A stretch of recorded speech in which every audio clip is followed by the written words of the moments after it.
Agora a Rádio Ceará News apresenta Prosa Cultural.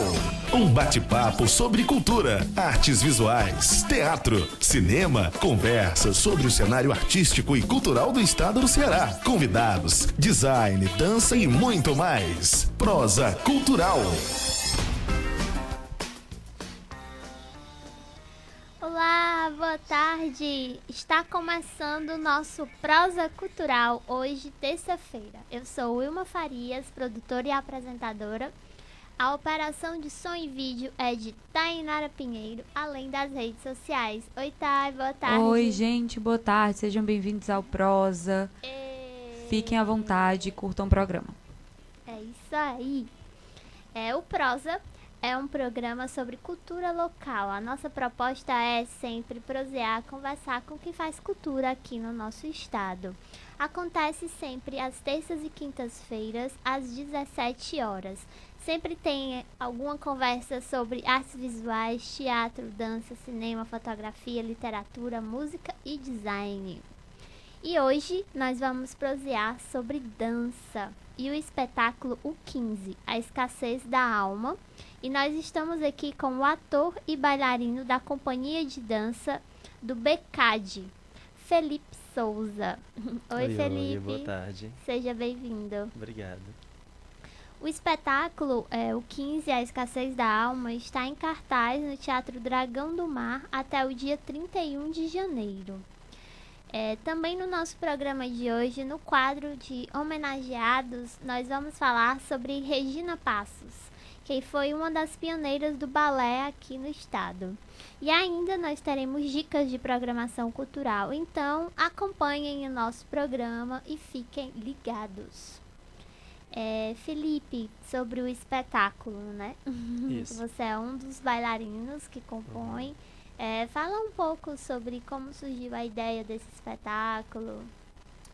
Pois bem, o espetáculo ele foi pensado em 2015, mais ou menos, quando completou 100 anos da obra. E aí a nossa diretora veio com essa proposta para nós sobre o 15. A princípio a gente estaria colocando algo assim bem futurista, assim, bem para cima, assim, não ia ter retirante, não ia ter nada disso. Mas aí como que a gente trabalharia o 15, que fala sobre a seca de 1915, Sim. sem falar de retirante, sem falar de pessoas que vivem na seca, sem falar, enfim, dessas coisas. Foi baseado no livro da Raquel de Queiroz, E foi né? baseado no livro da Raquel de Queiroz. Foi inspirado nela exatamente pelo centenário, pelos 100 anos da obra. E aí o que foi que os bailarinos trouxeram como proposta também? A gente juntou a escassez de água de 1915 com a escassez de alma de 2015. Então já começa daí. O nosso trabalho ele é bem contemporâneo. Então como é que a gente transforma uma obra divina da Raquel de Queiroz, como é que a gente transforma também nessa obra e que não fique algo grotesco. Então esse foi o nosso primeiro desafio como companhia. Então a gente pegou algumas referências do livro e algumas referências do que a gente está vivendo atualmente, do que a gente está vivendo hoje. Por isso que o nome se tornou o 15, né? A escassez da alma, porque não é somente a escassez de água. A gente não está falando somente de água, a gente não está falando somente de sertão. A gente está falando de alma, de pessoas. Sim, das relações vir. humanas. Isso, exatamente. E aí a gente faz pequenas comparações, como por exemplo no livro tem uma parte em que fala de currais. E os currais eram feitos para as pessoas na época de 1915. Porque a água que tinha era somente para o povo da cidade. Para o povo que vinha dos interiores não tinha água. Aliás, tinha, mas era o que sobrava da cidade. Então, a gente pegou essa parte e tentou mesclar com a parte política. Então, como que vai fazer isso? Como que a gente vai transformar os currais de pessoas em currais de políticos, por exemplo? Então, a gente tenta transformar isso para o espetáculo se transformar cada vez mais contemporâneo. Nós temos aqui algumas imagens do espetáculo, e aí tu pode comentar um pouco sobre como foi a criação da coreografia, né? É um espetáculo que ele foi dirigido pela Jane Ruth. Isso, foi dirigido pela Jane Ruth. O coreógrafo foi o Gleidson Vigni, é um carioca. Trabalhou com Débora Coker e aí ele veio coreografar a gente. A gente passou 20 dias em um processo coreográfico bem intenso, de 8 da manhã às 6 da noite, por aí. E aí, no sentido mesmo de assistir vídeos, de tentar colocar uma corporeidade no nosso corpo que não era o que a gente estava habituado a fazer. Uhum. Então vem um coreógrafo, ele já vem com uma proposta totalmente diferente. E aí foi também um outro desafio pra gente.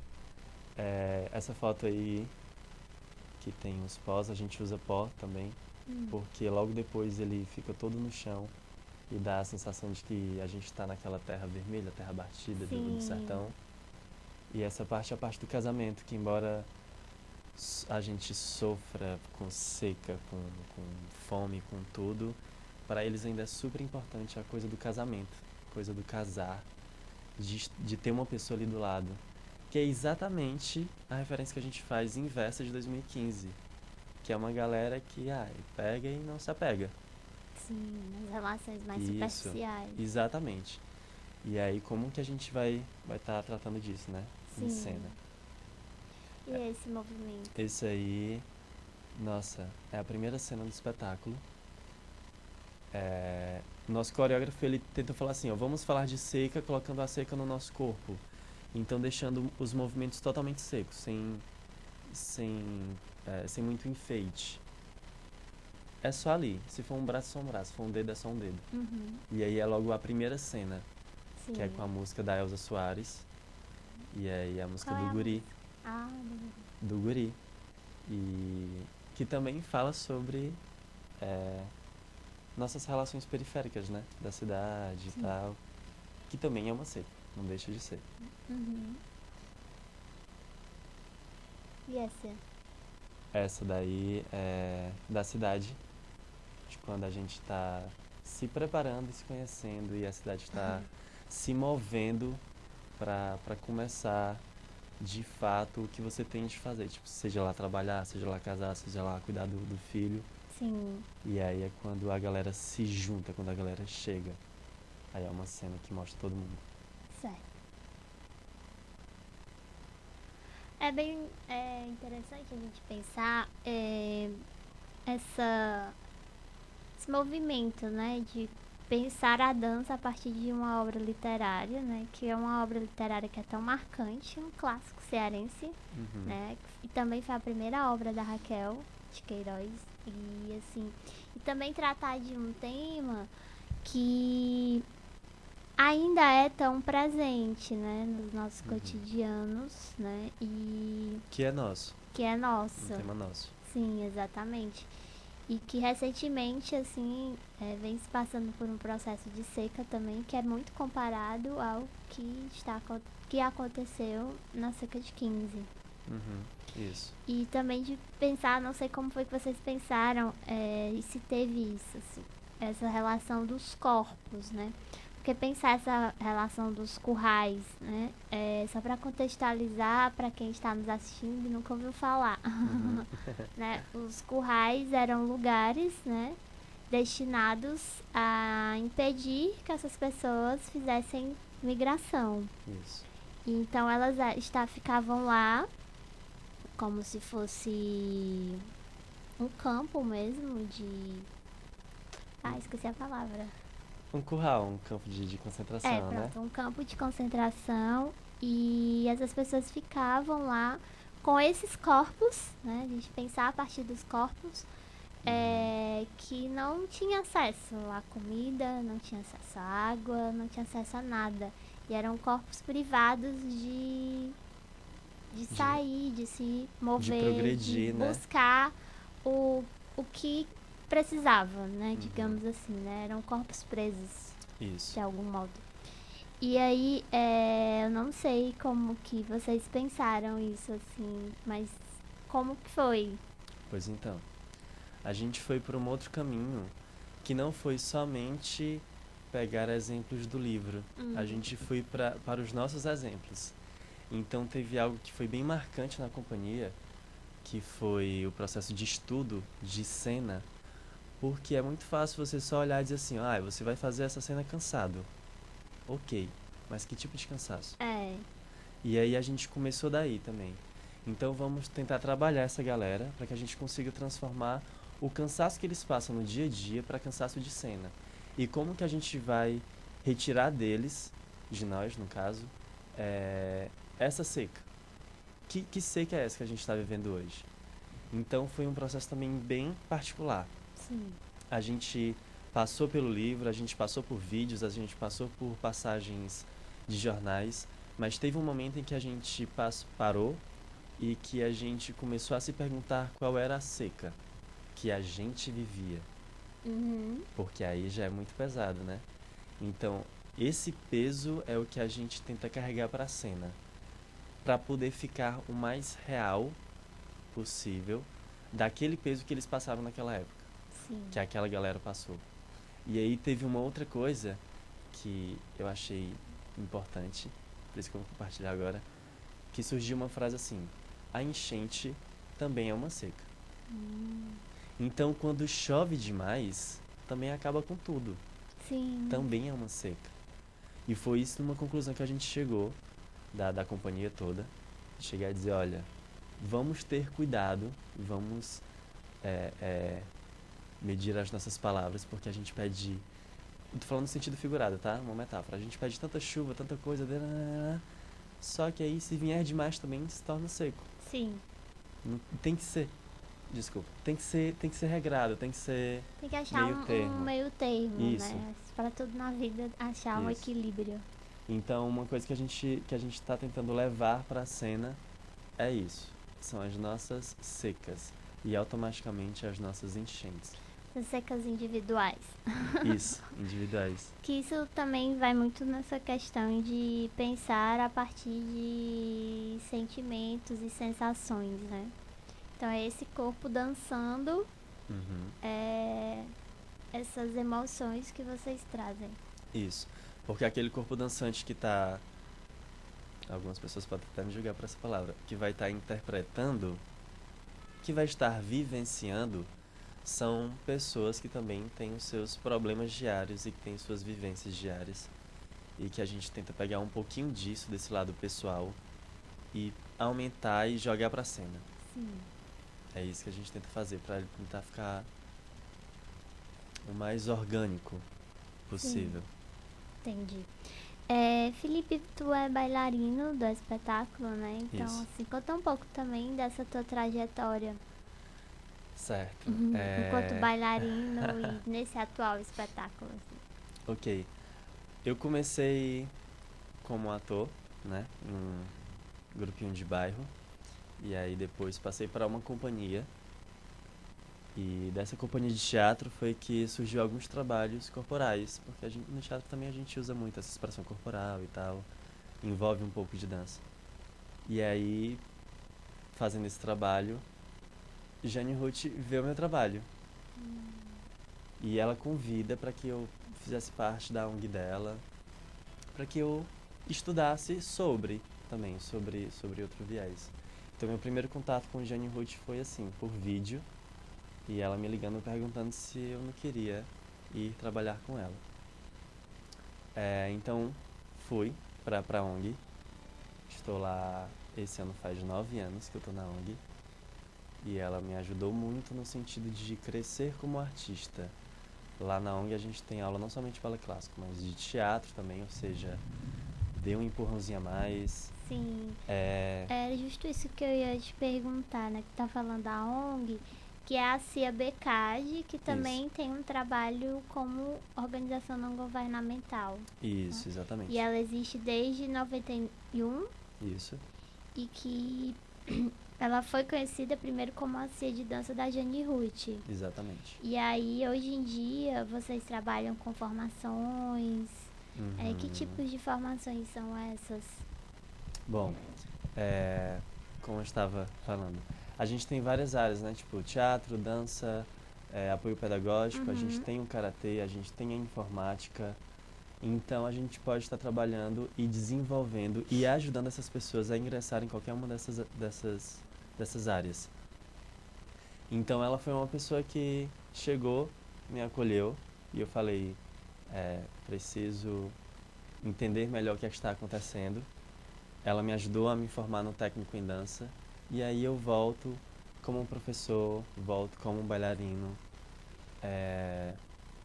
Enfim, a ONG, a Jane Ruth, as pessoas me ajudaram nesse sentido, assim. Porque eu sempre fui uma criança pobre, de periferia, que não podia pagar balé clássico. Balé clássico é caro. Sim. E aí, tipo, ela me deu essa oportunidade. E eu agarrei essa oportunidade. Uhum. E eu fui atrás, e ela me ajudou muito. Então hoje eu tô na companhia como um bailarino, como a pessoa que chega lá e diz, vamos. E isso é de extrema importância pra mim, sabe? Sim. E a companhia, ela tem aí uma notoriedade, né, na cidade, já que ela existe há tanto tempo. Isso. Já ganhou vários prêmios, centenas de prêmios, por sinal.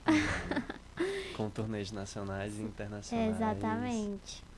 Mas pensando muito assim nesses programas e nesses espetáculos que vocês realizam, assim, vocês fazem formações voltadas para que tipo de público? Crianças, adolescentes, jovens? Ou é misturado? Geralmente a nossa classificação é livre. A gente acredita na arte em que ela não precisa ser censurada. De alguma forma. E aí já tem outras artes que são censuradas e que têm seu público. Então a gente forma um público em que diz assim, a gente está falando sobre tal tema.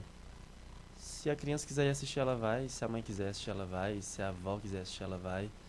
Então geralmente a gente trata de temas que são atrativos, que são interessantes, no sentido de ir assistir, mas que ele não tem uma censura, que a gente chega e diz, só a partir de tal idade, não.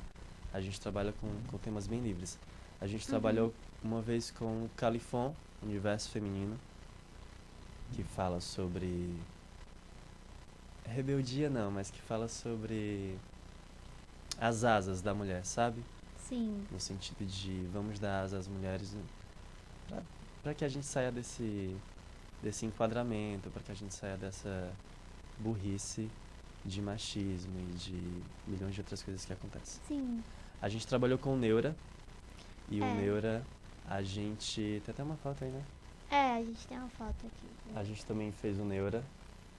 O Neura, ele fala... Embora algumas pessoas achassem que a gente falasse de loucura, mas a gente não falava da loucura, a gente falava de pequenas neuroses. De quase... Sabe? De quase estar lá na loucura, não necessariamente de estar lá. Sim. Vocês trabalham com temas muito mais voltados para uma relação existencial, né? Dá pra perceber. Esse espetáculo, ele já circulou, né? Em algumas cidades do interior do Ceará, né? Como Sobral, São Gonçalo, Viçosa, Quixadá, Senador Pompeu, além de outros estados. Isso. A gente passou pelo Rio, a gente foi pra Belém, a gente foi pra Goiânia. Quais os outros espetáculos de vocês, assim? Bom, falei do Neura, falei do Califon. Tem um outro que a gente tá montando agora, que é os 50 anos de Jane Ruth, que fala sobre essa trajetória dela de 50 anos da dança. Sim. E que a gente falou, poxa, dá um balé bacana aí. Porque ela passou pela ditadura, passou pelo processo de ditadura, passou pelo processo da galera não acreditar na arte, passou pelo processo de que a arte era a fonte de tudo, e agora a gente está nessa loucura toda que a gente está vivendo, e a gente vai tentar transformar tudo isso em um espetáculo. Falando assim, em espetáculo sobre a Jane Ruth, tem aí uma importância dela na história da dança aqui, né, no Ceará. Então, assim, fala um pouco sobre essa história dela. Certo. Ela foi a mulher que acreditou em que o Ceará poderia crescer como dança. Então, ela foi aquela menina que deixava de lanchar na escola para poder viajar, para poder juntar dinheiro e dizer, olha, vai ter curso tal, em canto tal. E ela queria ir lá fazer o curso. Sim. Então ela foi uma das guerreiras pioneiras aqui, que se qualificou para que pudesse trazer a dança para o Ceará de qualidade, para que chegasse aqui de uma forma bacana, para que não fosse só mais uma qualquer coisa. Então atualmente ela é delegada da dança, ela promove o Fendafó, que é o Festival Internacional de Fortaleza, e que tem também uma outra importância imensa. Promove um intercâmbio de bailarinos e professores muito grande. Tem a disponibilidade dela trazer professores de fora para que a gente consiga fazer aula. E os bailarinos do Ceará não pagam. E isso é uma outra coisa importante. Sim. Porque ela valoriza de fato a nossa terra. Ela valoriza de fato os bailarinos daqui. Então ela é essa mulher que traz dança para nós. Muito voltado para a formação também, isso, né? Totalmente. Que justo essa ONG já vem muito nesse sentido, né? De fomentar a dança, principalmente em comunidades. Quais são essas comunidades? Bela Vista, Caça-Pesca, Castelo Encantado, se não me engano são essas 3 comunidades. Sim, aí tem tipo centros nesses lugares, como que é? A central, a ONG central é a Bela Vista. E aí ela faz acordos e projetos, ela desenvolve projetos para levar para outros lugares. Então, do Caça-Pesca, do Castelo Encantado, ela faz acordo com umas escolas para que ela leve o projeto para dentro da escola. Então, geralmente ela fica com 2, 3 salas e ela reforma toda essa sala e deixa tudo pronto para que consiga ter as aulas normalmente ali dentro daquela escola. Entendi. E é isso, assim, a gente vai seguindo aqui, lembrando que o espetáculo 15, A Escassez da Alma, ele está em cartaz até dia 31 de janeiro no Teatro Dragão do Mar, às 20 horas. Isso, às 20 horas. E é isso aí, gente. Vamos seguindo aqui com o nosso quadro de homenageados. E o nosso homenageado de hoje é a Regina Passos, que foi uma das pioneiras do balé clássico aqui no nosso estado. A Regina Passos nasceu em 22 de janeiro de 1923. Uma das primeiras experiências com dança teria sido com 4 anos de idade, quando a família passou uma temporada na cidade de Russas. A Regina ela participou de um festival em prol da Santa Casa de Misericórdia, que foi organizado pela família, né? E aí, a partir de então, ela dançou um número individual chamado A Baiana. Foi o primeiro número e espetáculo aí que ela realizou aos 4 anos de idade. Quando a Regina já estava com 28 anos de idade, que eu achei bem interessante, foi quando ela realmente foi aprender balé clássico no Rio de Janeiro. E lá ela morou durante 3 a 4 meses, teve aulas com Tatiana Lescova e Consuelo Rios, e ambas bailarinas reconhecidas nacionalmente na época. Após 4 meses, nessa temporada de 4 meses no Rio de Janeiro, ela retorna à cidade natal, Fortaleza, por conta de que uma das filhas dela estava doente. E aí, com esse retorno, ela já começou a dar aulas no Ideal Clube. Em 1954, ela abriu a Academia de Balé na rua Solon Pinheiro. E antes disso, estava ensinando em outros lugares, né? O lugar passou um tempo sem um nome até ser reconhecido como Academia de Balé Regina Passos. E aí ela já somou mais de 50 montagens de peças renomadas, como Cinderela em 1965, Copélia em 1985, A Bela Adormecida, O Corsário, Anastácia, O Lago dos Cisnes, que acho que é um dos grandes clássicos do balé, né, marcando aí mais de 50 anos da academia. E aí também A Regina, ela tem uma característica muito forte, que ela não se intitulava como bailarina, ela se intitulava como professora de balé. Eu acho que foi das maiores características dela, foi fomentar a formação, né, em balé aqui no estado. E a academia dela é uma das academias mais conhecidas aqui em Fortaleza, relacionada a balé clássico. E ainda seguindo para o nosso quadro de dicas, nas artes visuais nós temos agora sábado, dia 26, das 15 às 17 horas, no Centro Cultural Banco do Nordeste, uma roda de conversa, uma performance e uma exibição de filme cartas, Memórias de Subsolo, O Homem que Cavou até Encontrar uma Redoma, que aí é sobre a finalização da exposição Perecível, do Felipe Camilo, com curadoria do Júnior Pimenta. Sobre a exposição, ela é composta com sedimentação de fotografias, folhas, palavras e outros detritos. A exposição surge no intento de partilhar vivências e encontros de um corpo a envelhecer junto à sua urbe. Perecível persegue uma poética de atravessamentos do tempo na superfície das plantas, das peles, dos rostos, do concreto da cidade, né? Ruína, memória e imagem se cruzam por meio da fitotipia, retratos na superfície das folhas das árvores, né? Algumas das obras pontuam essa atmosfera também política e também familiar do artista. É interessante pensar sobre essa exposição. Quem quiser conferir, tem uma entrevista completa do Felipe Camilo com o Júnior Pimenta, falando sobre a exposição e sobre todo o processo da exposição. Está no nosso canal do YouTube, então acessem, é só procurar lá a playlist do Prosa Cultural, que vocês podem conferir, né? A exposição, ela traz retratos nos bairros históricos de Fortaleza, que são revelados sobre a clorofila de folhas em jardim, né? Então, assim, o Felipe, ele faz um trabalho de fotografia que é um pouco diferente, que não é no papel, são em folhas. E aí ele faz aí toda uma relação de memória e cidade. Foi uma pesquisa que ele iniciou em 2015, né, e foi amadurecendo, né, nesse projeto. E ele ganhou aí a forma tipográfica no ano de 2018, e que agora está encerrando a exposição, que está lá no Centro Cultural do Banco do Nordeste.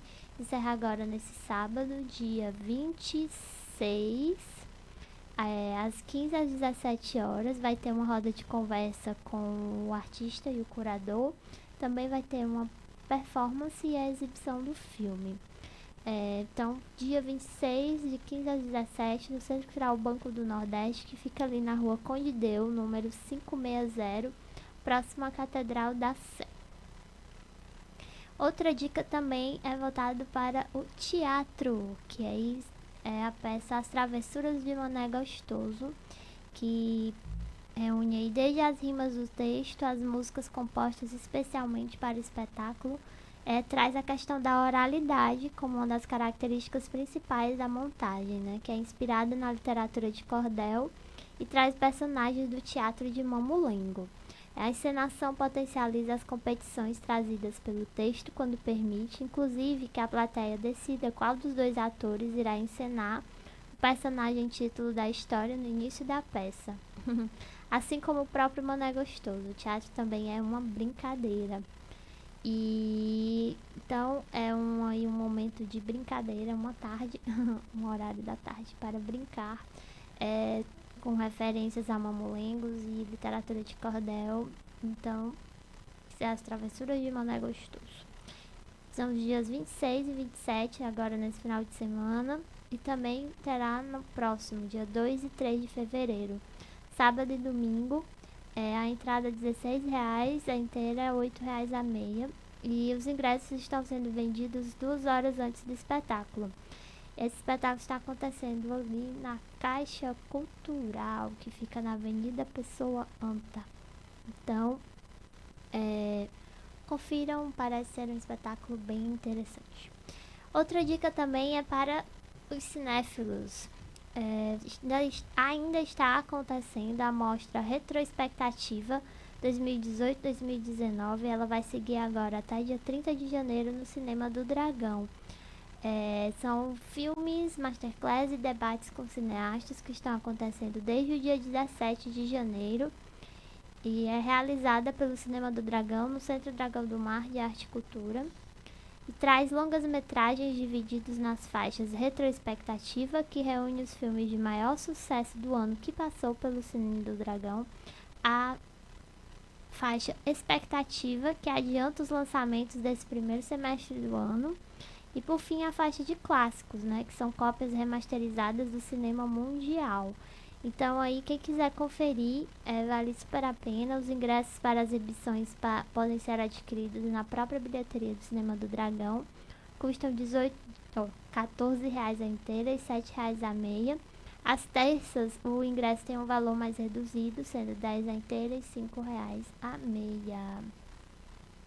E é isso, minha gente. Esse foi o nosso Prosa Cultural de hoje. Lembrando que o nosso conteúdo fica disponível nas nossas redes sociais, rádio Ceará News, Ceará com SI, e no nosso site www.cearanews.com.br. Você também pode baixar o nosso aplicativo e ter aí os nossos programas e matérias bem pertinho de você. Lembrando que o nosso programa vai ao ar sempre às terças e quintas, às 17 horas. Felipe, obrigada pela sua presença. Nossa, obrigada também. É um prazer estar aqui falando do trabalho, falando de arte, o que é bacana. E no meio desse caos que está acontecendo, é super importante que esse momento esteja acontecendo. Obrigado. Sim, seguimos. Tá, e muito obrigada pela sua companhia. Por nada. Até quinta-feira, né? Até quinta-feira. E é isso, gente. Muito obrigada pela sua atenção. Seguimos aqui com o nosso Prosa. Nos vemos na quinta-feira e acompanhem aí os nossos programas. Sempre ficam disponíveis tanto no Facebook quanto no YouTube. Então, até mais. E é isso. Tchau, tchau.